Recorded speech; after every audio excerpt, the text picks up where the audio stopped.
Hey, welcome back to Karen's Papercraft. Thank you very much for watching. Today I'm going to show you a card that I made for my sister whose birthday is coming up. Now I don't think she watches my YouTube channel, so I'll be safe in showing it to you. Isn't it beautiful? And of course I've made a matching envelope as well. I will link to this envelope later because I've made it before, but here I thought it was nice with the blushing bride colour of the card. So if you want to find out how you can make these, keep watching. So here you have the card and the envelope. Now on the envelope I stamped the flower and the leaves as well, and I will link to the envelope at the end of the video, to another video where I'm making an envelope. It's made of 4 pieces of 6x6 designer series paper, and this I put on because I didn't realise I could see the pencil mark that I put there, so I put this label over. Nobody is any the wiser now. Okay, for the card you need of course some cardstock, a base card and a mat, and you need a supporting piece for your hexagons. First I'm going to prepare the card as far as I can. I'm going to score this halfway at 5.5 inches. I'm using my bone folder to get that really nice crisp crease. And I'm going to stamp the sentiment, the happy birthday, and I'm using my Stamparatus for that because I want to make sure that I have it straight on my card. I've already figured out where it should be, you see, in the top right corner. So I'm going to ink up my stamp, and I'm using Blushing Bride, and I'm going to stamp it 2 times because it's a really narrow font and I do want it clearly visible. So you'll see when I've done it a second time, make sure the card is again in the corner. You see, oh dear. Right, I inked the edge of my stamp, never mind. I'll just clean that, be more careful with my ink pad. I'll just turn it over, hang on. This is the side I do not want, and stamp it again.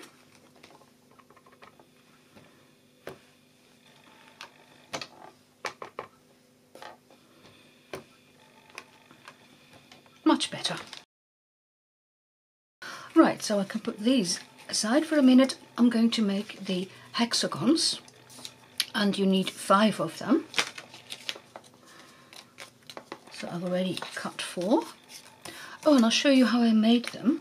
I used the Beautiful Shapes dies, and I've used the smallest hexagon. Here it is. So I'm going to die cut another one, and I have the mini stamp and emboss machine. I bought it last week, not knowing that next month it's at a 20% discount, but there you have it.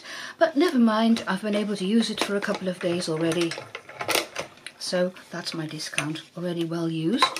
So I'm putting it in. This is much easier when you're filming, and also it's very easy on your desk as well. So you run it through, and there I have my 5th hexagon. Now then, this is the piece that is going to support the hexagons. And first I'm going to put some tear and tape on.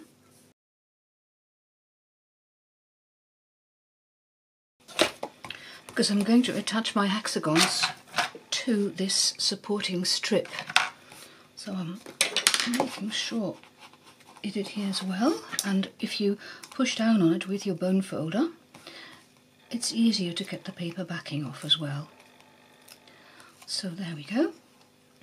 Now then, the first one you put on slightly towards the middle with 1 point downwards. You put the next one next to it, so you just butt them up together, make sure that they align. This one too, right next to it. There we are. And then you can fit the other 2 in.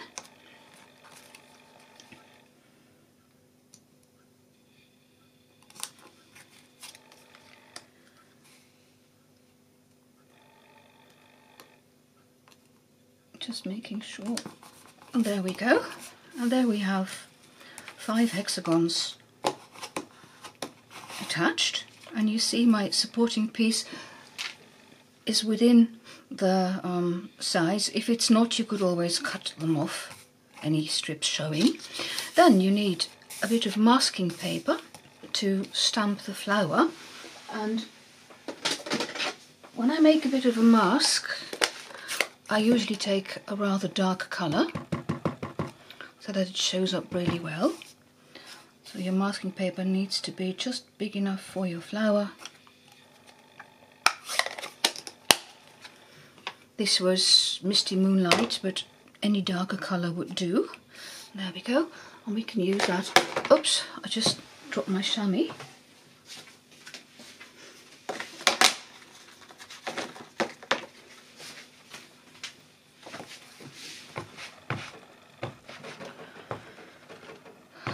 I need to wet this, so I'll rinse it and wet it. I'll be back. Now it cleans better, and it's a good thing that I had to wet my chamois anyway, because I realised I hadn't switched on the ring light, which I have now, so you may have better lighting now. Okay, I'm going to cut my mask, and there's no need to be very exact about it, and it's even better if you cut slightly towards the inside of the image than over the image, because then it'll fit much better on what you're going to stamp. So I'm not too careful about it.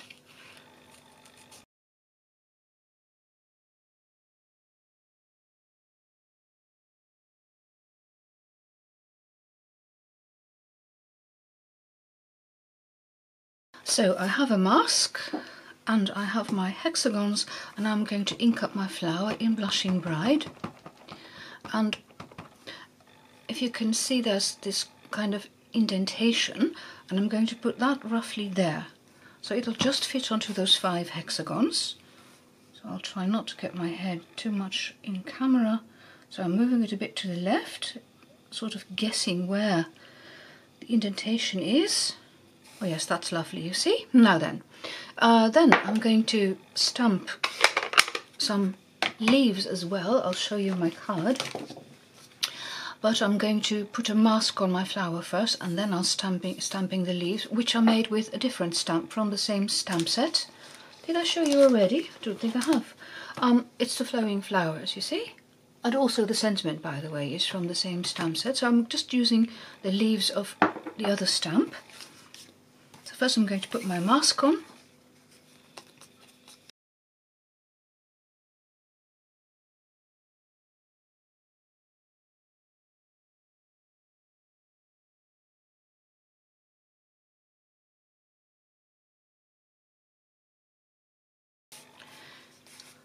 And you saw me put the mask on my hands first because I don't want it too sticky. Now then, I just want the leaves, so I'm using a Stampin' Rite marker and then the brush tip to colour the leaves of the stamp. And I'm going to stamp off as well because I want the colour really light. So you just ink up the stamp, just the leaves, stamp off, and then you stamp over your flower, and you repeat until you have the number of leaves that you want in the places where you want them.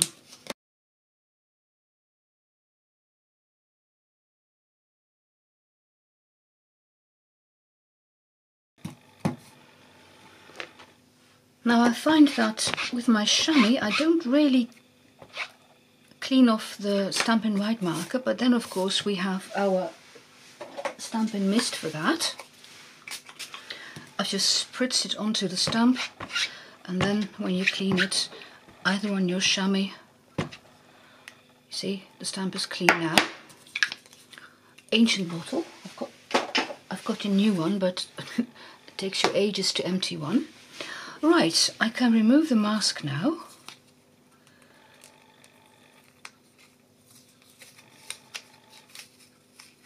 Look how pretty. Put my mask over there. Then I can assemble my card, easy peasy now. First I'm going to attach this to the base card, and I'm just using my snail for the middle and some liquid glue. Isn't it lucky that there are two sides to a piece of paper? So when you mess up like I did with my stamp, you can always use the reverse. Okay, so I'm putting it onto my card and it still floats on the glue. Oops, yes, she said. Ooh, upside down.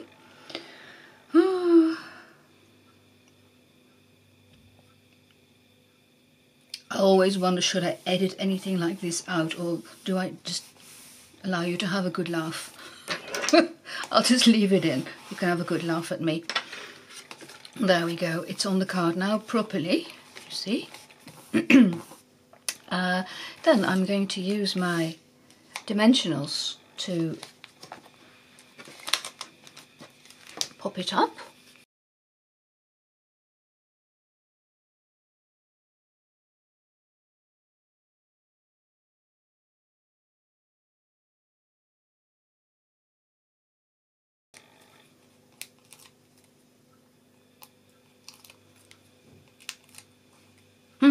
I've just decided to put two dimensionals on these two, what shall I call them? Can't think of the English word. You see there's a break there in the dimensionals, so I'm putting a dimensional on to make sure that it doesn't flip loose on the card. Now it's better. See, now all these little edges are stuck down. I'd have to look up the word. I wouldn't even know the Dutch word for that. There was a cut line. I don't know. So I'm just putting this onto my card, and then I'm adding the lovely polished dots. Here they are. And I'm taking the pinkish ones because they go together with the beautiful Blushing Bride. So a larger one and two smaller ones. I always think that an uneven number works best, don't know why. To me it looks better. If you put on 4 of these in a corner, it just doesn't look as good. At least I don't think it does. Right, well that's a card finished. So don't forget to check out the video on the on the envelope, I should say. Let me just get rid of these little pieces. And I'll put my envelope over where I messed my grid paper up. Well, thank you very much for watching and see you next time. Bye bye.